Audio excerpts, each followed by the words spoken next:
नमस्कार मित्रों, आज हम बात करेंगे एक ऐसे पवित्र और दिव्य महीने की जिसे भारतीय संस्कृति में स्त्री शक्ति के उत्सव के रूप में मनाया जाता है।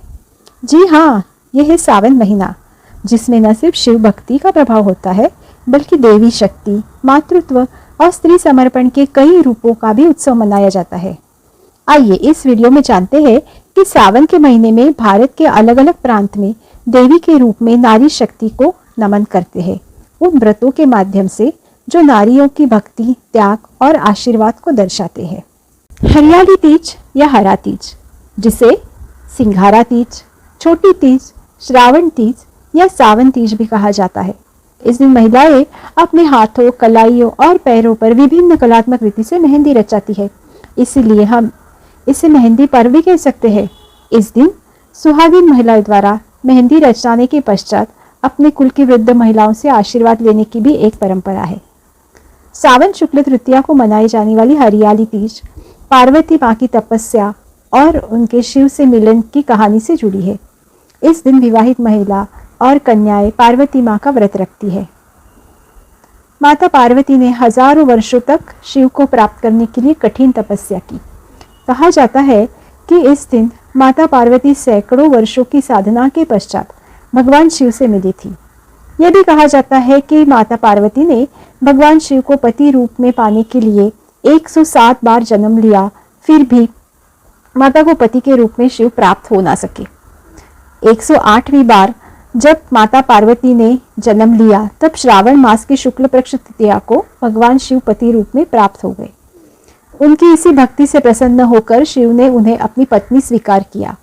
इसी प्रेम, त्याग और मिलन के क्षण को हरियाली तीज के रूप में मनाया जाता है।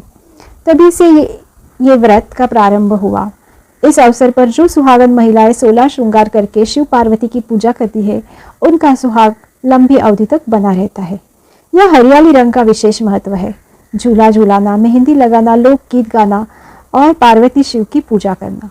सुहागन महिलाएं अपने पति के सुख और सुख समृद्धि के लिए ये व्रत करती है। मंगला गौरी व्रत महाराष्ट्र में मनाया जाता है। सनातन परंपरा के अनुसार जिस शक्ति के बगैर शिव अधूरे माने जाते हैं, उनकी साधना भगवान शिव के प्रिय मास यानी श्रावण मास के मंगलवार के दिन विशेष रूप से की जाती है। सावन सोमवार की तरह सावन के मंगलवार ये पूजा भी पुण्यदायी और सभी कामनाओं को पूरा करने वाली मानी गई है।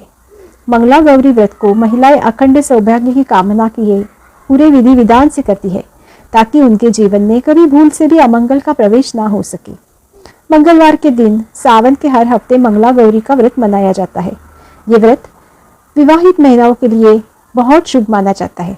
माँ पार्वती ने जब शिव से विवाह किया था तो उनका रूप मंगला गौरी के रूप में पूजित हुआ। कहते हैं कि यह व्रत करके मांगलिक दोष दूर होता है और दाम्पत्य जीवन में सुख आता है। पौराणिक कथा के अनुसार एक समय की बात है।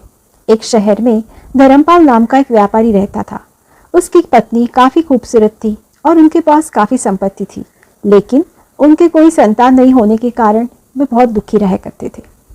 ईश्वर की कृपा से उनको एक पुत्र की प्राप्ति हुई, लेकिन वो अल्पायु था। उसे ये श्राप मिला था कि 16 वर्ष की उम्र में सांप के काटने से उनकी मौत हो जाएगी, और संजोग से उनकी शादी 16 वर्ष से पहले ही एक युवती से हुई जिसकी माता मंगला गौरी व्रत किया करती थी। परिणाम स्वरूप उसने अपनी पुत्री के लिए एक ऐसे सुखी जीवन का आशीर्वाद प्राप्त किया था जिसके कारण वो कभी विधवा नहीं हो सकती थी। अतः अपनी माता के इसी व्रत के प्रताप से धर्मपाल की बहू को अखंड सौभाग्य की प्राप्ति हुई। तभी से ही मंगला गौरी व्रत की शुरुआत मानी गई है। इस दिन दिया जलाकर 16 सुहाग सामग्री से मंगला गौरी की पूजा होती है। महिलाएं गीत गाती है, परिक्रमा करती है और व्रत कहानी सुनती है। तमिलनाडु में वरलक्ष्मी व्रत भी बहुत प्रसिद्ध है। सावन के शुक्रवार को वरलक्ष्मी व्रत मनाया जाता है। वर यानी कि वर देने वाली और लक्ष्मी यानी कि धन, सुख और समृद्धि की देवी। वरलक्ष्मी देवी लक्ष्मी का एक स्वरूप है जो वरदान प्रदान करती है। ये पूजा दक्षिण भारत में विवाहित हिंदू महिलाओं द्वारा अपने परिवार की समृद्धि और कल्याण के लिए की जाती है। विशेष रूप से अपने पति और बच्चों के लिए ये व्रत सावन के महीने में पूर्णिमा से पहले शुक्रवार को मनाया जाता है। एक बार माता पार्वती ने शिव से पूछा कि कोई ऐसा व्रत बताए जो स्त्री को धन, पुत्र और सुख दे सके। शिव ने वरलक्ष्मी व्रत बताया, जैसे पहली बार एक पतिव्रता नारी चारुमती ने किया और लक्ष्मी जी ने दर्शन दिए। एक प्रसिद्ध कथा है जो धन, समृद्धि और सुख शांति के लिए वरलक्ष्मी देवी की पूजा से जुड़ी है।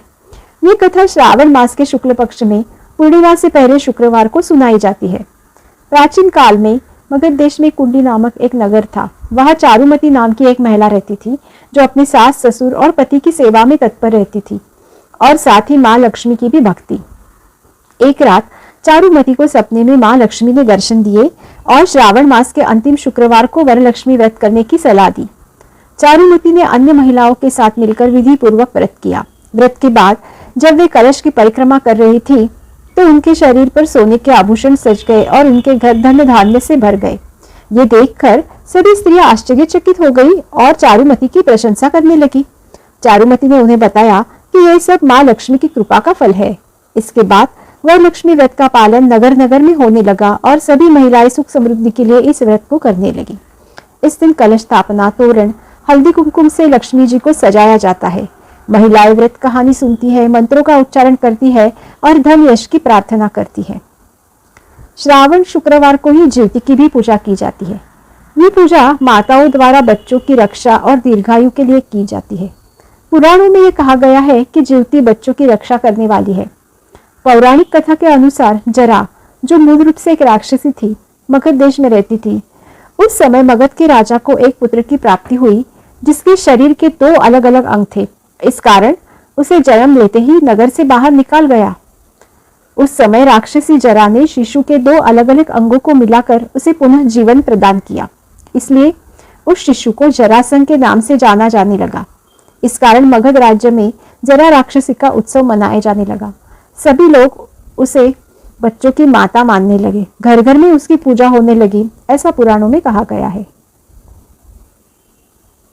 पिठोरी पूजा महाराष्ट्र में माताएं अपने बच्चों की आयु और स्वास्थ्य के लिए करती है। देवी पिठोरी, जो एक रक्षक रूप में मानी जाती है, उनकी पूजा होती है। श्रावण मास की अमावस्या को पिठोरी अमावस्या कहा जाता है।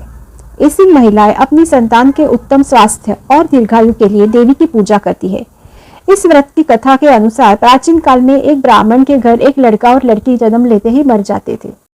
एक दिन ब्राह्मण की पत्नी ने एक लड़के को जन्म दिया, लेकिन कुछ ही दिनों में उसकी भी मृत्यु हो गई। ब्राह्मण बहुत दुखी हुआ और उसने देवी की पूजा करने का निश्चय किया।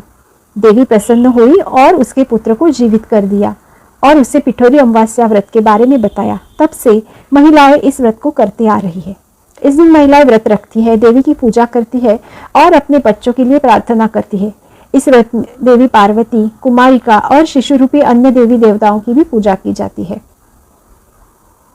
नई विवाहित स्त्री के लिए 15 दिन चलने वाला व्रत है मधुश्रावणी व्रत। एक बहुत ही पवित्र और लोक परंपराओं से जुड़ा हुआ है। मिथिलांचल यानी कि मिथिला, बिहार और नेपाल की सीमा, यहाँ पे इन दिनों मधुश्रावणी पर्व धूमधाम से मनाया जाता है।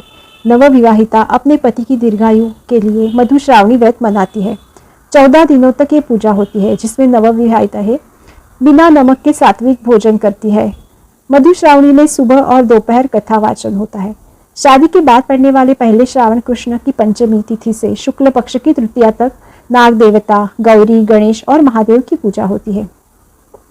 मधुश्रावणी की व्रत की कथा देवी पार्वती से जुड़ी है, जिन्होंने सबसे पहले इस व्रत को अपने पति भगवान शिव की लंबी उम्र के लिए रखा था। एक कथा के अनुसार एक बार शिव और पार्वती जल में खेल रहे थे, तब पार्वती ने शिव से एक ऐसा व्रत करने की इच्छा जताई जिससे उनका वैवाहिक जीवन हमेशा सुखमय रहे। शिव ने उन्हें मधुश्रावणी व्रत करने की सलाह दी, जिसके बाद पार्वती ने यह व्रत किया और उन्हें अपने पति का भरपूर प्रेम और आशीर्वाद प्राप्त हुआ। व्रत में शिव, पार्वती, नाग देवता और सासू बहू के संबंधों की कहानियां होती है। नई दुल्हन पार्वती माँ के रूप में अपने गृहस्थ जीवन की शुरुआत करती है। ये सब व्रत सावन के महीने में एक बात साफ करते हैं, नारी शक्ति सिर्फ पूजा नहीं है बल्कि ब्रह्मांड की ऊर्जा है। देवी लक्ष्मी धन देती है, पार्वती वैवाहिक सुख और पिठोरी रक्षा। हर व्रत में एक तपस्या है, एक आशा है और एक भक्ति भाव है। सावन महीना सिर्फ शिव भक्ति का समय नहीं है, यह है स्त्री शक्ति का उत्सव। एक ऐसी शक्ति जो माता है, पत्नी है, देवी है और रक्षिका भी। तो आइए इस सावन महीने में व्रतों से जुड़े पौराणिक ज्ञान, भक्ति और स्त्री ऊर्जा का सम्मान करें। अगर आपको ये वीडियो पसंद आए तो लाइक करें, शेयर करें और हमारे चैनल को सब्सक्राइब करना ना भूलें। शुभ सावन। जय माता दी। धन्यवाद।